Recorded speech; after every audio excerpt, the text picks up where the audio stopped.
नमस्ते, मैं हूं रंजीत झा और आप देख रहे हैं ट्रस्ट न्यूज़।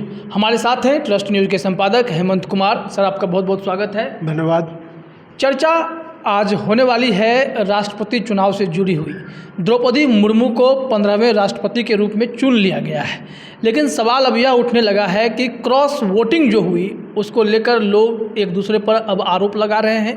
राजनीतिक दल अपने अपने पार्टी को बचाने में लगे हुए हैं, कह रहे हैं कि हमने क्रॉस वोटिंग नहीं की है, हमने क्रॉस वोटिंग नहीं की है। बिहार में एक ऐसा ही खेल शुरू हुआ। संजय जायसवाल ने कह दिया कि राजद के 8 विधायकों ने क्रॉस वोटिंग की, उनको तहे दिल से धन्यवाद। और बीजेपी के उम्मीदवार के लिए, एनडीए प्रत्याशी के लिए वोट किया है, यानी द्रौपदी मुर्मू के लिए। लेकिन बड़ा सवाल यह है कि एक दूसरे पर लोग आरोप ही लगा रहे हैं, लेकिन इसमें क्या वाकई में राजद के उम्मीदवार ने ऐसा क्रॉस वोटिंग किया होगा? इसी मामले पर सर के साथ चर्चा करेंगे। सर, ये 8 वोट जो इधर उधर हुए किसके गए हैं? क्योंकि आरोप संजय जायसवाल तो लगा रहे हैं कि राजद के चले गए। देखिए, वो तो एक तरह से पॉलिटिक्स में जो माइंड गेम होता है उसी का हिस्सा है। जो जायसवाल जो कह रहे हैं उसका कोई प्रमाण तो है नहीं, क्योंकि सेक्रेट बैलेट से वोटिंग हुई है, तो उसमें किसी को पता नहीं किसने किसको वोट दिया। तो संजय जायसवाल इसलिए वो टारगेट कर रहे हैं आरजेडी को कि क्योंकि वो मेन उनका पॉलिटिकल एनिमी तो आरजेडी ही है, तो उसको टारगेट करना स्वाभाविक बात है और आरजेडी उनको टारगेट करती है। लेकिन सबसे बड़ा सवाल ये है कि जिन लोगों ने क्रॉस वोट किया उसमें जो अभी गौर किया जा रहा है, जो चर्चा में बात है कि सबसे जो कमज़ोर घोड़ा किसका था, ये देखने वाली बात है। तो सबसे ज़्यादा शक की जो सुई है वह कांग्रेस की तरफ जा रही है और कांग्रेस के प्रदेश अध्यक्ष मदन मोहन झा की भी सफाई आ गई है कि नहीं, हमारे लोगों ने नहीं किया है। तो अब सवाल उठता है कि किसने किया ये कोई नहीं बता सकता है, क्योंकि मैंने पहले ही कहा कि ये सेक्रेट बैलेट से वोटिंग हुई है, इसलिए उसमें पता करना मुश्किल होता है। फिर इस तरह से एक माहौल तैयार कर देना कि राजद ने ये कर दिया है और राजद के लोग भी इनकार कर रहे हैं, लेकिन ये तो सत्य है कि 8 वोट क्रॉस वोटिंग हुई है। देखिए, एक तो हिसाब किताब जो है 243 मेंबर का हाउस है, जिसमें दो लोग वोट नहीं कर पाए। एक तो अनंत सिंह की विधायकी चली गई, इसलिए वोट नहीं कर पाए वो, और एक दूसरे जो बीजेपी के सुभाष सिंह हैं वो स्वास्थ्य कारणों से वोट नहीं डाल सके, डायलिसिस पर हैं वो। तो इस वजह से वो घट करके 243 का आंकड़ा जो है 241 पर आ गया। 2 लोगों का वोट इनवैलिड हुआ, जिससे जो वैलिड वोट है वो 239 हो गया। 239 में 133 द्रौपदी मुर्मू को मिला और 106 यशवंत सिन्हा के खाते में गया है। तो यही आंकड़ा है। अब इसमें जिन लोगों, क्योंकि अब महागठबंधन के ही खाते में से वोट घटा है, एक तो और उसमें बीजेपी में वो ये चर्चा है कि जो खारिज वोट हुआ है, इनवैलिड जो हुआ है, एक उसमें बीजेपी उम्मीदवार का भी हुआ है, ऐसी बात कही जा रही है जी, बीजेपी विधायक का भी हुआ है। तो ऐसे तो 127 ये लोग थे, और तो उसमें से अगर 2 वोट खत्म करें, एक जो वोट देने ही नहीं आए, एक जिनका खारिज हो गया, तो 125 होता है। फिर 8 वोट वो क्रॉस वोटिंग वाला बचता है। हाँ, तो उसमें ज़्यादा अब जो लोग बचे हुए हैं महागठबंधन में, उसमें आरजेडी के लोग हैं, उसके बाद इधर लेफ्ट के लोग हैं, उसके बाद एआईएमआई के हैं, एक जो उनके अध्यक्ष जो बच गए हुए हैं। तो इसमें से आप ये ध्यान लगाएंगे कि इसमें किन लोगों ने ऐसा किया होगा।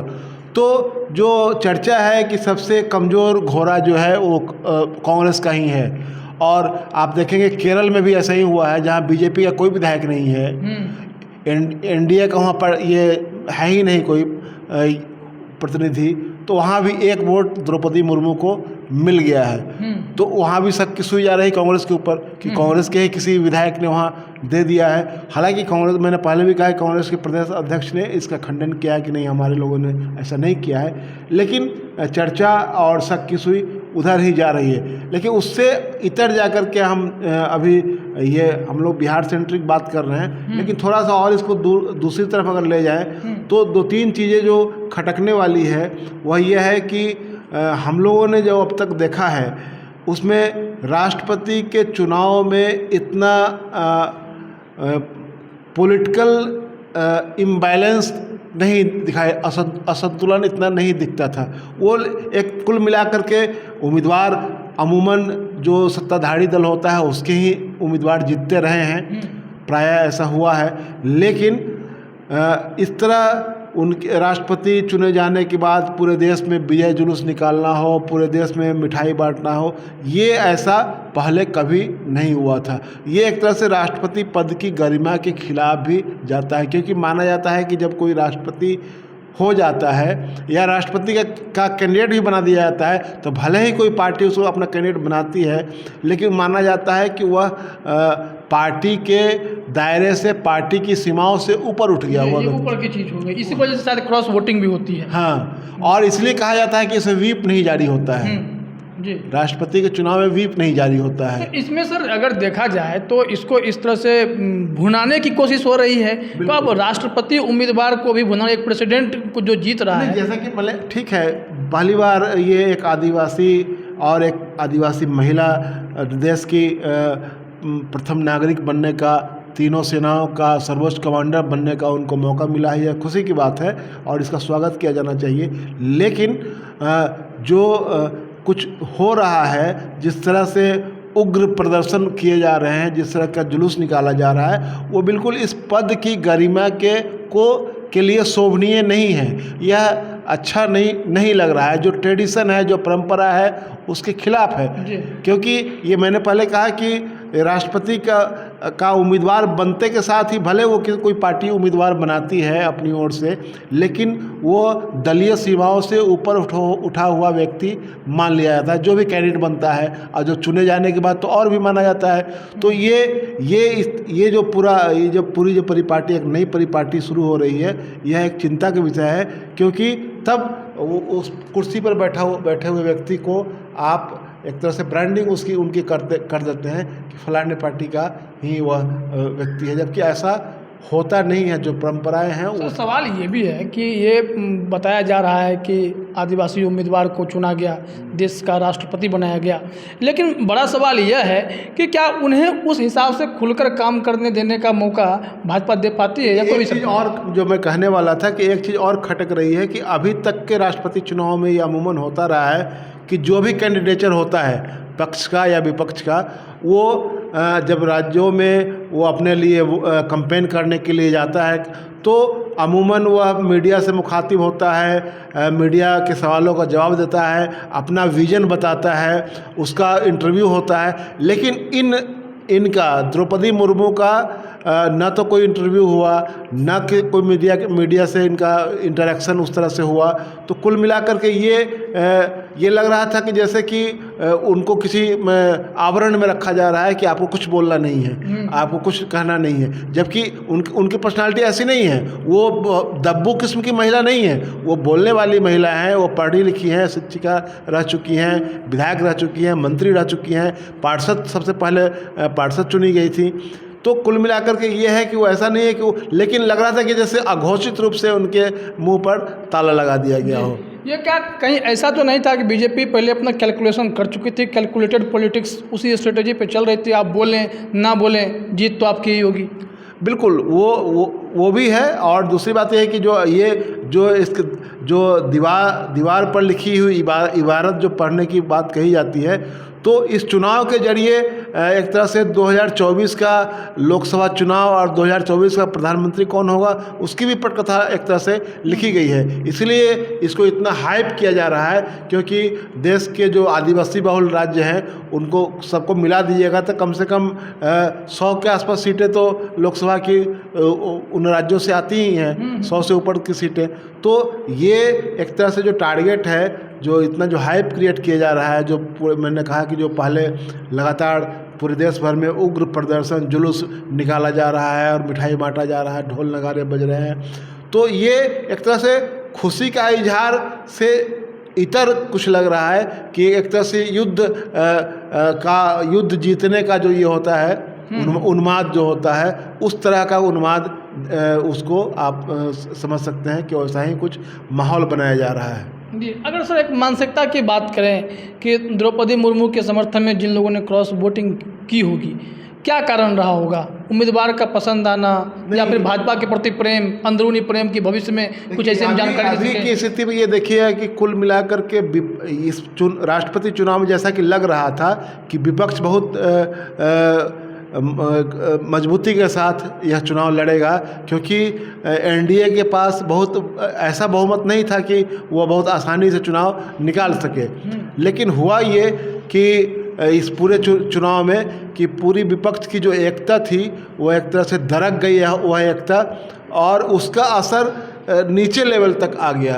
एक तो पार्टियों की एकता दरकी, दूसरे की जब पार्टियों की एकता जब दरक गई तो पार्टी के भीतर विधायकों की एकजुटता भी दरकी, वह भी दरक गई, और उसका ही ये नतीजा देखने को मिल रहा है कि केरल से लेकर के कई राज्यों में क्रॉस वोटिंग हुआ है। वह तो एक तरह से विपक्ष बहुत एकजुट होकर के नहीं ये चुनाव लड़ रहा था, और उसी का यह नतीजा मैं समझता हूँ। क्या द्रौपदी मुर्मू के नाम पर जैसे घोषणा हुई उसके बाद जैसे ममता बनर्जी का कहना था कि हमें अगर पहले पता होता तो हम इनको ही समर्थन कर देते, क्या उसी के बाद से चीज़ें टूटनी शुरू हो गई थी?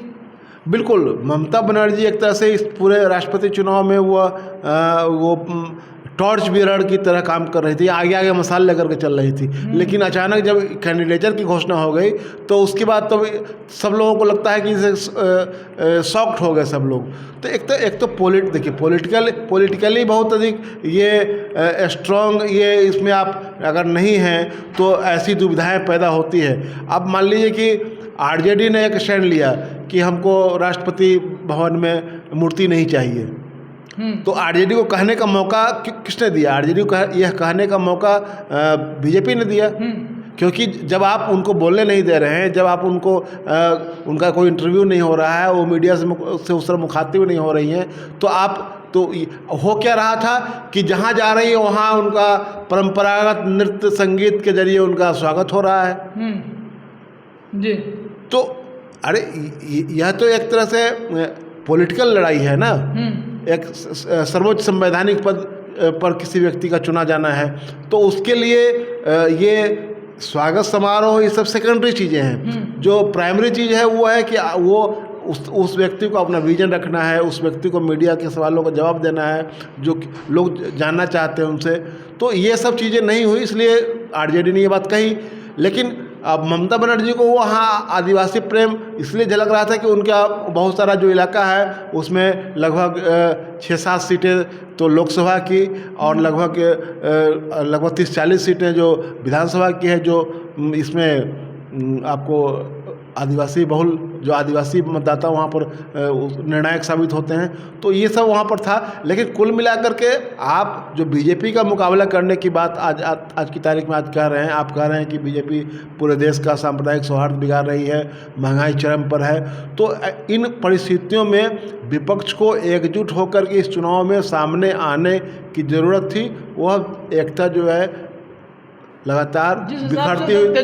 तेजस्वी यादव ने कहा कि हमें मूर्ति नहीं चाहिए, उसे तो ये लगता है कि राजद ने क्रॉस वोटिंग तो नहीं ही की होगी, जिस हिसाब से ऐसा लगता है स्टैंड लिया है कि। तो मैं जो कह रहा था कि एकता, अब जैसे यूपी में चले जाइए, वहाँ शिवपाल यादव ने अलग स्टैंड ले लिया, उन्होंने वोट किया इनको। उसी तरह राजभर जो है उन्होंने वोट कर दिया, जो कि उनके साथ थे अखिलेश यादव के साथ। तो कुल मिलाकर के पूरा लगा जैसे कि सब कुछ बिखर गया। बिल्कुल, पूरी जो एकजुटता थी जो चुनाव से पहले जो लग रहा था।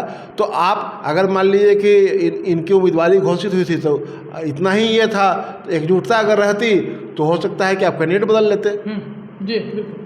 तो कुल मिलाकर देखा जाए कि क्रॉस वोटिंग किसने की होगी बिहार में, ये बिल्कुल डंके की चोट पर बता पाना तो मुश्किल है। लेकिन अगर संजय जायसवाल कोई आरोप भी लगा रहे हैं तो उसे भी सही नहीं माना जा सकता है। बिहार में तमाम ऐसे विपक्षी दल हैं जिस पर शक की सुई घूम सकती है, और सर ने जो बताया है उस एंगल से भी आप समझ सकते हैं। हालांकि इस चुनाव में विपक्ष जिस मजबूती से लड़ सकता था उस हिसाब से लड़ाई करते हुए दिखाई नहीं पड़ा, और द्रौपदी मुर्मू यही सच है कि वह 15वें राष्ट्रपति के रूप में चुनी गई हैं। देश की वह राष्ट्रपति हैं, महामहिम हैं। फिलहाल इस वीडियो में इतना ही।